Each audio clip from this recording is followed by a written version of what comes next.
Welcome to Storycomic Presents, where we interview amazing storytellers and artists. This is episode 386. I'm your host, Barney Smith of Storycomic.com, and we're excited to have back with us the acclaimed and celebrated comic creator of Avalon, Brandon Starocci. How you doing? Brandon, how's it going? It's going good. It's always going good when I get to come back on here. See, and this is also your third time, so that you officially, Brandon, become friend of the show. Because anybody's won 3 times, they get labeled friend of the show. Okay, So I you're think you now, said that. I think you said that, yes, and I forgot about that. So now it's a good feeling once again. right, yeah. So what I'll do is I'll send you the file of it so you can get it tattooed and all that kind of Yeah. stuff. Yep. Right Everything with the here. logo. Yep. Yeah, Yeah. yeah. On Well, the most forehead. people get it on their arm, but if you want to get it on your Yeah. forehead, that's fine. I think I want to try and be a little different. So you're on. So basically, almost every year you come on. Last time you came on in 2022. In around June, and then in June 2023, you came on your second appearance to promote. I believe it was issue 5 or issue, because we're promoting issue 6 now. You just got issue 6. Yeah, the last one would have been, I think, like a duo one. It would have been issues 4 and 5. So it was the last Kickstarter, which has been a little bit since we've done it. But yeah. Right, So 4 and 5. right, yeah. So talk to us a little bit for those people that are want to give us a recap on Avalon. Yeah, of course. Avalon is a post-apocalyptic zombie story that follows the Castle family. We stay away from the original kind of telling of zombie stories and following one main protagonist's hero's journey. We're really following the whole family and their dysfunctional past and their present moving forward into the future with the zombie apocalypse. Now, with that, we really focus on issues like mental health issues and physical health issues that people deal with on a day-to-day basis.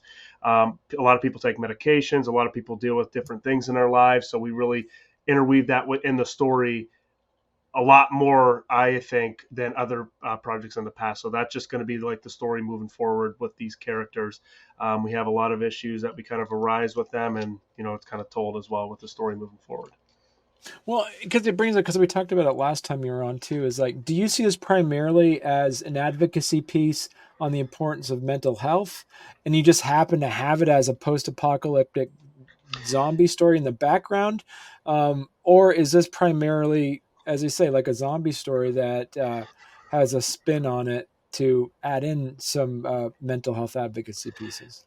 I guess you can kind of, it can kind of go either way. And but in my mind, it's more so just a drama story about this family set inside of a zombie apocalypse. So almost like zombies are secondary and kind of forcing this family to deal with their issues. It's not like, I've said in the past as well. It's not like, okay, you don't like your one cousin or one uncle or whatever it is, or your one brother or sister, and you're not going to go to the family gatherings ever again. You're kind of like, you still love them, but you're upset with them. But this, it's kind of like that mentality. But now you're being forced together by zombies. So it's just kind of having that driving force to keep these characters together and not allowing them to kind of expand outside of that realm as well. So, like I mentioned, it again, it's like a drama for this family and their dysfunctional past, and zombies are kind of forcing them together.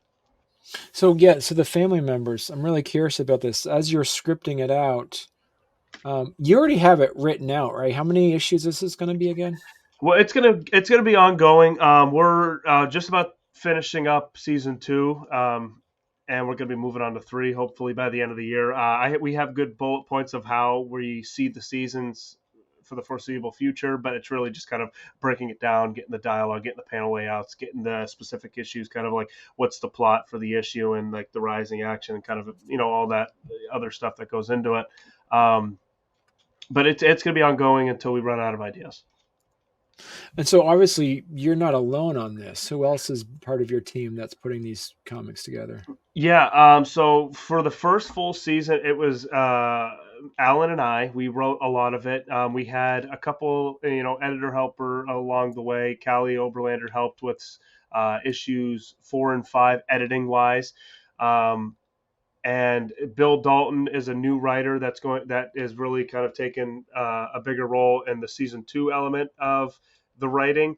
And Rachel there that you see right now, she has been on the team since issue 6, and she will be here from now on as well. She's going to take like the lead editing role in kind of after we're done with the script, see what she can kind of give some pointers on and all that stuff. Make sure it's all good, it sounds good, it looks good, it's living up to its full potential, and that's kind of what is amazing even for my position too, and having Alan and Bill there as well to kind of make sure that this thing doesn't go off the trails. And then obviously Demetrius Nastos since the beginning as well, the artist of Avalon, does a phenomenal job, and he finds ways to really kind of separate this comic from other zombie comics and other comics for that matter as well, with his art style. So now that you have other, the co-writers with you, how's that work with like your bantering about? Have you guys butted heads on the direction of character development or storyline? No, I don't think there was ever any negativity in kind of figuring out what we wanted with the story. It was really just kind of going back and forth. I mean, we've had discussions and conversations about like how one or another sees a little bit differently, but it's all in good faith of making the best project possible. Uh, Alan and I, when we would figure something out, he'd throw an idea out there, I'd throw an idea out there, or if I had an idea and he's like, I don't really see what you're saying, and I have to kind of elaborate on it, and then he sees what I'm saying, or vice versa. It really just allows for us to be present constantly and make sure that we're investing everything into this, and it's not just like a random idea we're just rolling with it. I want there to be that kind of conversation piece. It makes for a better story. It makes for the story to actually grow better and the characters to grow, and X, Y, and Z, and actually Demetrius even brings that as well in his own manner with the artwork. There's when we have the script and we send him the script, there's times where he'll read the script, and then he'll kind of come back to me and go, okay, this page, I like this page, but I was thinking about adding X, Y, and Z. And then I'm like, and there'll be times where I'm like, I'm not sure what you mean. Just, he'll pencil it out and send it. And then, like I said, 99% of the time we're rolling with what Demetrius wants in his style, because he has the artist mind. So we're just like, at this point, I've gained enough trust with him to just completely like, oh, okay, yeah, send it. I like what you got. Let's just move with that. Has the characters gone in a direction that you weren't expecting them to go? Um, yeah, earlier on, it's hard to mention without spoiling much until about season 2. But there's actually a couple, some of the relationships between the brother, I'll say. So some of the relationships between the brothers uh, that we shown. It, I originally thought of it a little bit differently when we were first writing the story, and as we were writing it and starting to get to know these characters more, and I feel like that was just natural in general, because the progression of just when you start to understand characters, especially after the fact when you write them for a little while, it made more sense. So some of their relationships kind of towards each other changed in time, and I believe now for the better. It adds for a better story, it adds for a better dynamic, and it adds for just more content moving forward as well. Because of this, you've been pretty much sticking to just Avalon as a storyline. Are you looking at also expanding into other titles in the future? Yeah, I would love to do something like that. I'm always kind of like, being in this kind of mindset now, especially after kind of getting going with it. I've always been in the mindset of just trying to expand and do more things, more comics. I've always wanted to be in like the cinema and Hollywood kind of thing and do directing. I've actually taken a love for like just writing in general, like writing screenplays. That wasn't like too much of an idea I had until after Avalon as well. I just wanted to kind of focus on like directing and doing all that stuff. But I've actually really gotten a lot more interested in the creative part and building a world, building a story, and so on. But we have Avalon right now. We have a couple things in mind as well that is going to take place in the Avalon universe, but it's not going to be told. It's going to, I guess, as we could say this much at least, because without spoiling much, it's not going to be told in the same time frame like the apocalypse time. It's going to be told before the apocalypse starts. So it's just like a different telling of the same world. So having that and there's other titles as well. There's actually an idea right now that's popping in my head that we don't have enough into it yet to kind of like really come out with anything yet, which is unfortunate. I wish there's more time and money to kind of put into that right now, but it's a cool idea. We're really excited about it as well, but that's completely separate out of the world of Avalon. What would that setting look like? Talking about the importance of mental health and trauma in a fantasy world or a sci-fi setting or things like that as well. Yeah, pretty much. So I think that's just going to be the take I take on a lot of projects I work on in general. I like the realness that comes to an individual that you just meet. Right. Everybody has issues, of their own. So I think that's just going to be the approach that I like to tell a story in any kind of setting at all that I work on. I think that's just going to be kind of moving forward. This just happens to be the first project and about zombies, I guess, because there's another story. I guess that won't take a huge focus on mental health or whatever, but the characters are going to be dealing with a lot of their own mental stuff and anxieties and depressions and things in the past as well that are weighing on them. So it just I like really especially other projects, not so much Avalon right now, but like main protagonists that I'm working on in other stories. I really like having them broken down and beat down as well. I think it makes for a good story, and you really see who somebody is as well when they're at like an all-time low. So I've always found that interesting in other projects, like other Hollywood projects, movies, books, comic books as well. It's just having somebody who's really beat down by the world at their low point, and they could still find stuff to do good at the end of the day as well. It's always been like a cool kind of story arc for me, but it's really just trying to find an interesting way of telling it. Well, hey there. If you're enjoying our podcast, don't forget to subscribe on YouTube or leave us a 5-star review on your favorite podcast platform. Your support means the world to us and helps us keep this show going. We love hearing from you, so any feedback is welcome. And thank you for being a part of our podcast family and for all your support. It truly means a lot to us. Do you see the use of inner monologue as part of character development or as a crutch to take a quick way to get to a character's ideology in a sense? I think it comes down to the story overall. I think it works both ways. It depending on how you kind of again put that story out there and how you want to tell that story overall. It could either I guess make or break a story as well. So I think in some circumstances, even like with Avalon, the characters that we're telling here as well, is it's allowing time to kind of tell what's going on. We're not coming. I mean, we're showing little aspects of it to the reader, but it's almost like letting time between issues and just like conversations spark up like why what the depth is of these characters and what they're kind of going through and all that stuff as well. But I think you could do it both ways. Okay. And what about with specifically with Avalon? What are some of the things that you've expanded on in your writing style that you've done in issues 6 and as you're working on 7, 8, 9, and so on and so forth that you wished you started doing when you wrote issue number 1?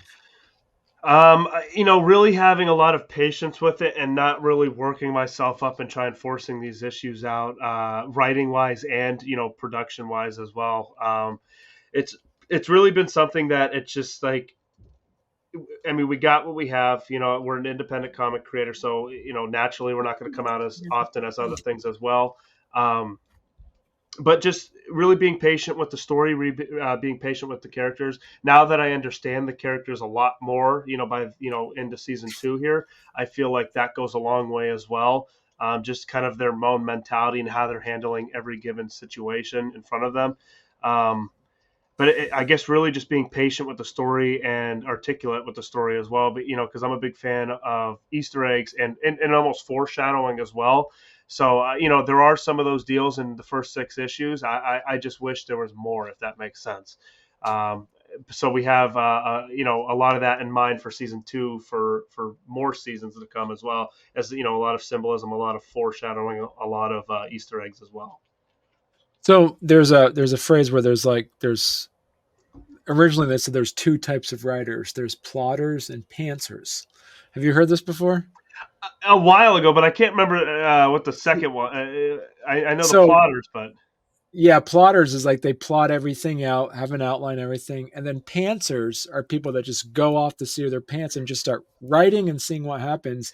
But then there's another one that, as of recent, there's another one that's called planters, people who plant little seeds in the beginning of stories and then revisit them later to almost, as you say, almost as like Easter eggs. Like, no, remember in issue number one, there was that one person in the background that was, So where do you see yourself out of those three stereotypes of a writer? Are you a plotter? Are you a pantser? Or did you say, are you a planter?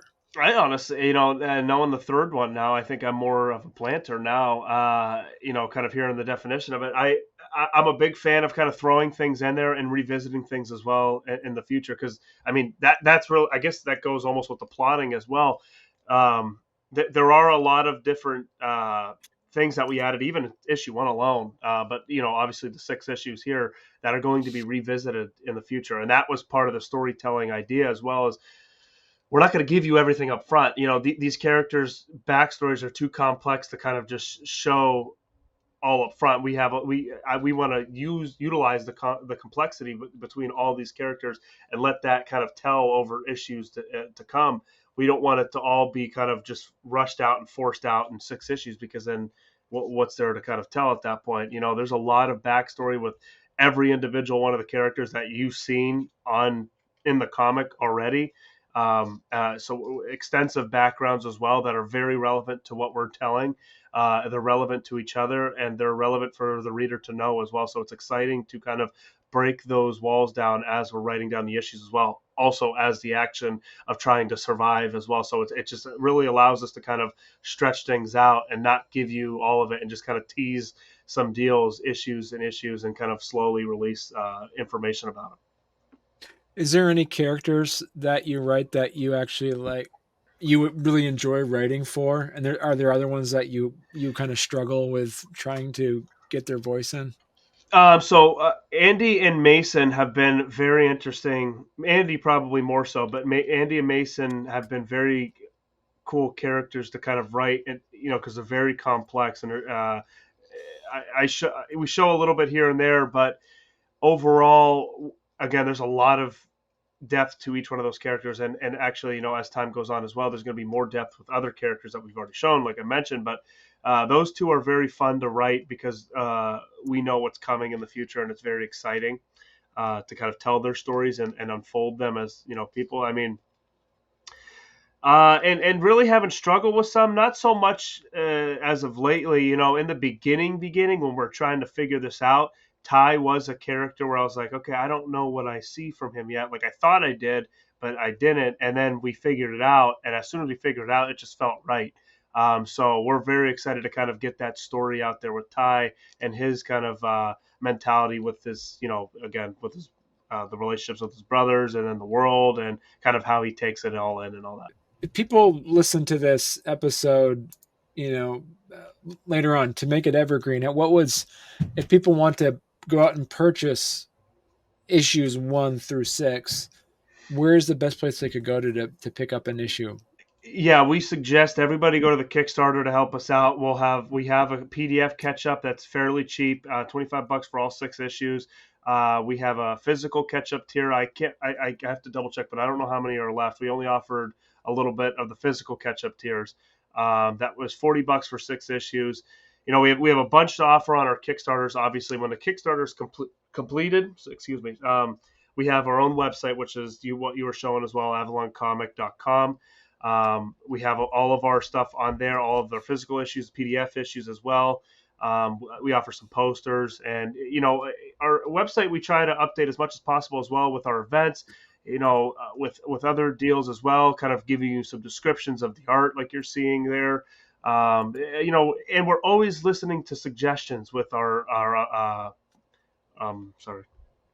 our website, like what people are thinking, what we could add, what we could kind of subtract, like what people think, like what are you looking for, like what are some deals that you would like to see in our website. We always like to hear feedback. We always take in what everybody's saying about it as well. We want to get better, and that goes with our story as well. We want to be better. We want to try and find new ways of telling a story and articulating on different deals. But yeah. Mm, perfect. Yeah, it's amazing, Brandon, and I gotta say, I'm really excited to be able to talk to you again about this. I love watching the evolution of the of the story go. Yeah. Um, Yeah. Sorry. oh, go ahead. Sorry. No, I was just going to agree with you there, and just it's been such a fun thing too to come back here and kind of after some issues come out and different stories, different events, just and different experiences after each time. It's been like a year at that point, but it's always been a great time too. Mhm. Perfect. Excellent. Any final comments, Brandon?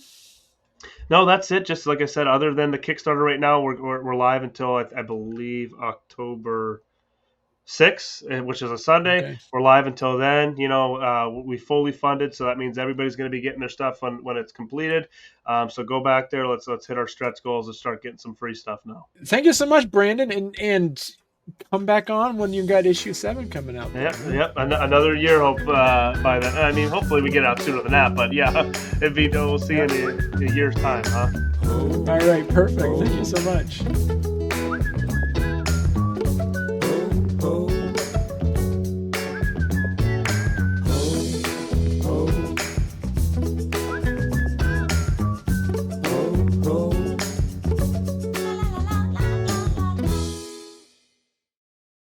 Distracted and confused. This great B-roll stuff going right now.